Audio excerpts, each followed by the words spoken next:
This segment brought to you by Kansas Corn. Learn more at kscorn.com.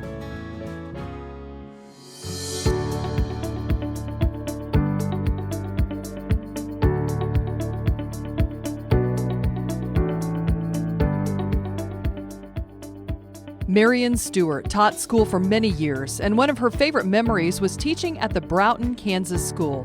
It was a small two-room schoolhouse located just outside of Clay Center. Marian recalls that it took her a while to get used to having a class filled with students of different ages and grade levels.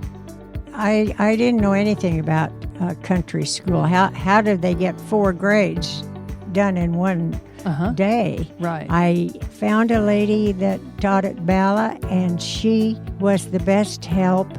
She helped me get my classes organized. It was great. I loved it, teaching at Broughton. So you had, were you the only teacher there then? No, Dotty Friesen was the other one. So there were 2 of you. And about how many kids then total did you have? The first year I was there, I had 30 kids. You had 30 kids? And I don't know how many she had. Okay. The only thing I know is that in the winter time, more than once, if it had snowed, it'd be a foot of snow. Sure.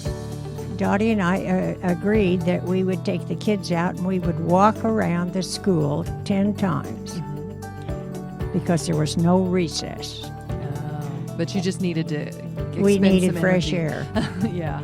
And so a single file, we walked around that schoolhouse. I think the upper grades went first, and we'd go around and it was 10 times and go back in. I remember that Dottie told me that one of her little boys, in the 3rd grade, I think, or 2nd or 3rd grade, he came to school the next day after wandering around the schoolhouse and said, I don't know, my dad said he doesn't know why you took us outside because we don't even put the cows out when the weather's like that. Oh, well, I think it was probably a good idea, though. Yeah, there was a hill in back of the schoolhouse, and sometimes we would, if we made arrangements ahead of time, I'd get an okay for us to open the gate, and we'd bring our sleds. Oh, yeah, and you'd let them do some sledding. Well, they still had, I didn't just let them do the sledding. They had to give up recess in the morning and in the afternoon, and they had to give up their, I'll call it recess at noon. We would eat, and then we'd go back to school.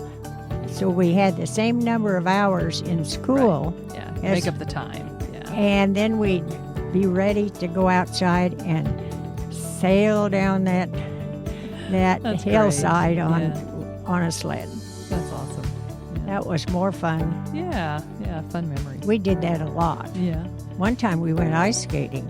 Yeah? Was there Same a way. pond close by then? No, I don't know. It was a mile or so away. Oh, okay. Yeah. The town of Broughton no longer exists, lost through the construction of the Milford Dam. And country schools are a thing of the past, but Marian has many fond memories of her time teaching there, and we thank her for sharing a few of them today on Around Kansas. I'm Jamie Bloom. Thanks for tuning in. Sure Crop Fertilizers was started by my father, Don Sherman, and my mother, Shirley Sherman. Family business that started in the 80s. We predominantly focus on plant nutrients and what we can do to give growers better responses with the fertilizer dollars that they do, and what we can do to make those things work better for the grower. We're based out of Seneca, Kansas. We work with growers in their soil analysis to figure out what they need, and then we can put those in a blend that gives them the best results, and so that we can deliver that direct to their farm so that they have those nutrients where they need them, when they need them, and so that they can apply them in a manner that's very efficient to them and works well in their planting systems and what they're doing. Sure Crop Fertilizers has been around for a long time. We always say we're big enough to take care of everything you need, but we're small enough to do it quickly. You can get a hold of us at 1-800-635-4743. Our website is surecropfertilizers.com, and you can always email me at Corey@surecropfertilizers.com, and with any questions you have, we're glad to answer it and work with you.